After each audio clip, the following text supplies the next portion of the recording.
नमस्कार, मैं चंद्रकांत मिश्रा और आप देख रहे हैं today24.in। एक बार फिर से लोकसभा संचालित होनी शुरू हो गई, सेशन शुरू हो गया। हमारे साथ में निखिल जी हैं।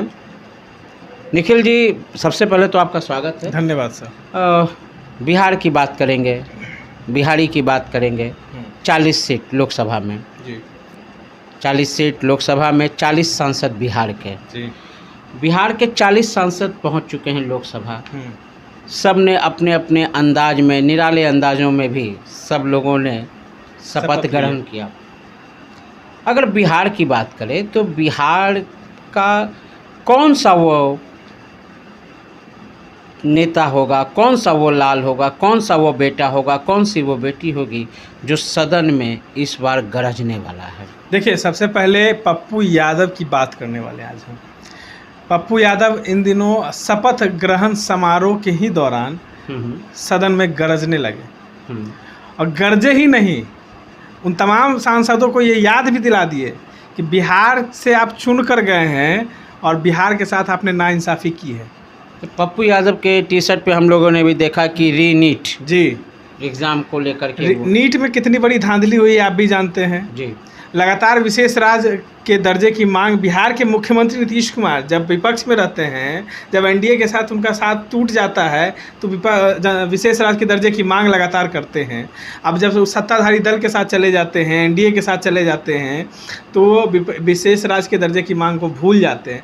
लेकिन पप्पू यादव इन दोनों फॉर्म में दिख रहे हैं और पप्पू यादव इन तमाम सांसदों को याद दिलाएंगे। देखिए, चिराग पासवान दोबारा गए हैं, ललन सिंह सांसद हैं, बार बार बने हैं, गए हैं, लेकिन आप उनके मुंह से एक बार भी नहीं सुने होंगे कि नीट के रीनीट फिर से विशेष राज्य दर्जा की मांग की बात नहीं की है। पप्पू यादव की जहाँ तक बात कर रहे हैं तो उन्होंने सबसे पहला जो संबोधन किया प्रणाम पूर्णिया। हाँ, प्रणाम पूर्णिया, प्रणाम बिहार, जोहार बिहार। तो मतलब कहीं ना कहीं केवल और केवल बिहार को इंगित किया और उन्होंने ये बताने की कोशिश की कि हम बिहार को ही चाहते हैं कि वो विशेष हो। आप अगर कहीं जाते हैं तो आप अपने राज्य का प्रतिनिधित्व करते हैं, तो अपनी राज्य की अहम भूमिका आपके ऊपर रहती है, तो आप अपने राज्य का नाम तो ज़रूर लेंगे। अगर मोदी जी कहीं जाते हैं तो भारत का प्रतिनिधित्व करते हैं, तो भारत का नाम उनके साथ जुड़ा रहता है। अगर आप उस चीज़ का, उस क्षेत्र का नाम नहीं लेंगे तो कैसे काम चलेगा? उस क्षेत्र का विकास के लोगों ने आपके लिए चुना है, आप विकास देखा है आपके अंदर, तभी तो आपको चुना है। चिराग पासवान भी तो गए। चिराग पासवान गए हैं तो देखिए ना, जब पिछले बार सांसद बने थे, उनके चाचा उस पद पे थे, जिस पद पे आज चिराग पासवान है, उस पद पे उनके चाचा थे। उनको मंत्रिमंडल फिर से मिल रहा था उस समय भी, लेकिन चिराग पासवान उस समय बोले कि हमको मंत्री पद की ज़रूरत नहीं है, और आज मंत्री बन गए हैं। उनकी ही सबसे बड़ाई हम उस चीज़ के लिए करेंगे कि उनकी ही दल की एक नेता हैं, शांभवी चौधरी, अशोक चौधरी की पुत्री हैं। देखिए किस तरीके से इस अंदाज में उन्होंने शपथ ग्रहण लिया है, और ऐसे लोगों को कहीं ना कहीं सराहने की ज़रूरत है, क्योंकि ऐसे युवाओं की ज़रूरत है। और अगर वो चुन कर वहाँ गए हैं तो बिहार का सही तरीके से प्रतिनिधित्व करें। श्रेय तो चिराग पासवान का जाता है, क्योंकि 100% स्ट्राइक रेट है। शांभवी चौधरी को टिकट भी उन्होंने ही दिया। टिकट दिया है। अगर बाय द वे कोई काम करना है शांभवी चौधरी को, चिराग पासवान रोकेंगे तो शांभवी चौधरी डटे रहे, उस काम को जरूर कराए अपने क्षेत्र में। क्योंकि देखिए, टिकट मायने नहीं रहता है, जनता का प्यार मायने रहता है। टिकट आपको हर पार्टी दे देगी। अगर वो निर्दलीय खड़ी होती तो क्या वो नहीं जीतती? क्या वो नहीं जीतती? शायद नहीं जीतती, लेकिन हमको तो लग रहा है कि वो जीत जाती। चिराग पासवान के चेहरे पे नहीं, शांभवी चौधरी के नॉलेज पे उनको वोट मिला है। बहुत कम एज है, आप नॉलेज की बात कर रहे हैं कि, लेकिन एज कम है, अनुभव कम है, तो ऐसे में तो निश्चित रूप से हो सकता है कुछ गलतियां भी हो जाए। देखिए, अनुभव प्रयास करने से होता है। आप भी अगर 10th क्लास में पहली बार जाते हैं और पहली बार में ही बच्चा, ये नहीं कि 10 बार देगा तब पास करता है, पहली बार ना वो बोर्ड दे रहा है। आप भी पहले बार अगर 10th में गए होंगे तो बोर्ड पहली बार ना दिए होंगे। पास पहले बार में नहीं करना है, पास या फेल, दो ही ना कंडीशन है, पास या फेल। पास कर जाएंगे तो नाम हो जाता है, फेल कर जाएंगे तो नाम गिर जाएगा। मीसा भारती भी गई हैं। मीसा भारती भी गई हैं, बेहतर है। लेकिन इन तमाम सांसदों को हम यही एक चीज़ कहेंगे कि बिहार का प्रतिनिधित्व सही से करें। बिहार की जनता आपको जिस चीज़ के लिए चुन के भेजी है, उस चीज़ को, सवाल को ज़रूर उठाएं। और इस बार बिहार के कई मंत्री बने हैं, बिहार के कई लोग जो हैं, कर्पूरी ठाकुर के बेटे भी मंत्री बने हैं और जीतन राम मांझी भी मंत्री बने हैं। काफ़ी चांस था जीतन राम मांझी को हारने करने के लिए, इस बार वो भी मंत्री बने हैं। विकास करें, परिवारवाद मत करिए मांझी जी, क्योंकि आपके ऊपर ये आरोप लगा है कि आप अपने समधिन, बेटे, दामाद, बहू सब पे आप ज़्यादा ध्यान देते हैं। आप अपने समाज को पर ध्यान दीजिए तो जनता आपको फिर से याद करेगी। जिस तरीके से पप्पू यादव ने अपने जनता, अपने समाज, अपने बिहार को नाम को रोशन पहले ही शपथ ग्रहण समारोह में कर दिया है। पप्पू यादव जिस तरह से निर्दलीय जीत करके आए और उन्होंने सुनाया भी कि मैं निर्दलीय जीत करके आया हूँ, मेरे ऊपर किसी की कृपा नहीं है। सही बात कहा है उन्होंने, सही कहा है। न कांग्रेस उनका साथ दी है, न बीजेपी साथ दी है, तो निर्दलीय आए हैं। और कौन ऐसा सांसद था, आप देखे होंगे, जब वो चुनाव जीतने के बाद पप्पू यादव जब सांसद चुन गए तो उसके बाद वो हर जगह घूमने गए, अपने क्षेत्र में ही रहे, पूर्णिया में ही रहे। और कई सांसद जो हैं वो जब चुन कर गए तो वो अपने क्षेत्र में एक बार भी दर्शन भी करने नहीं गए। तो अभी तो चुनाव को कुछ ही दिन हुआ है, चुनाव का कुछ दिन हुआ है, तो निखिल पप्पू यादव थे ना अपने क्षेत्र में, आप लोग भी अपने क्षेत्र में रहते। इस तरह से आप आगे आने वाली पार्टी की अगर बात करें, चुनाव की बात करें, तो विधानसभा का चुनाव है, उस समय इन सभी नेताओं में किसका कद जो है बढ़ेगा? पप्पू यादव का कद बढ़ गया, पप्पू यादव का कद बढ़ गया है।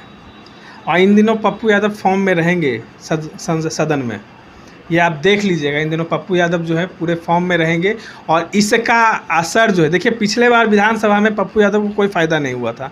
वो विधानसभा चुनाव लड़े थे लेकिन कोई फ़ायदा नहीं है, क्योंकि जनता उनको उतना मददगार सिर्फ समझी थी। लेकिन अब जनता समझ गई है कि ये मददगार के साथ आवाज़ उठाने वाले नेता भी हैं।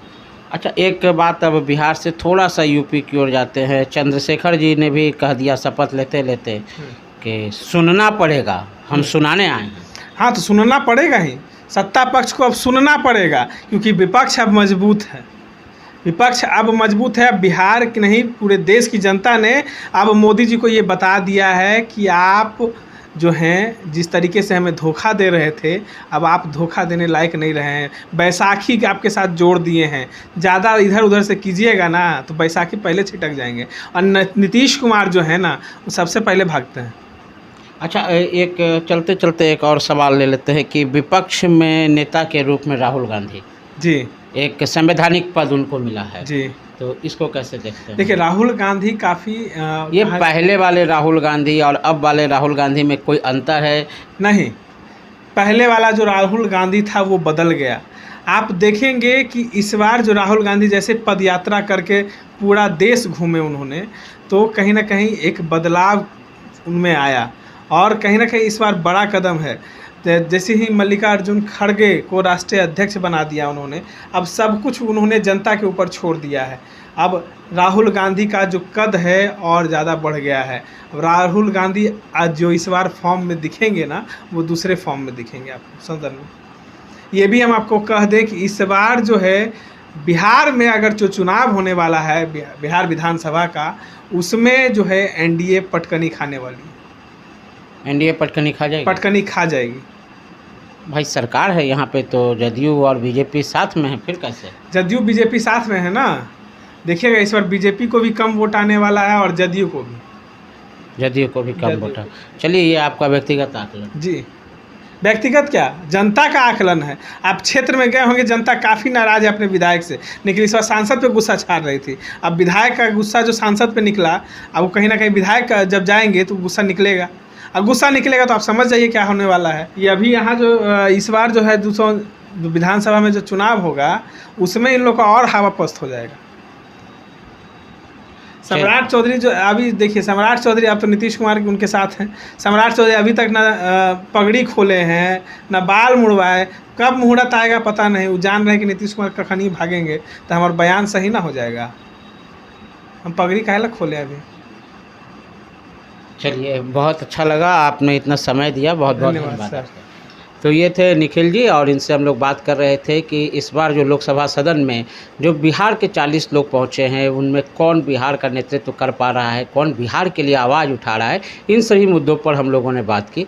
आप इसी तरह से जानकारी के लिए हमारे चैनल से जुड़े रहें और हमारे चैनल को देखते रहें today24.in, आपके सवालों के जवाब की जीत के साथ। धन्यवाद। वीडियो को लाइक करें, शेयर करें, सब्सक्राइब करें और तमाम तरह की खबरों से जुड़ने के लिए बेल आइकन को ज़रूर दबाएं। धन्यवाद।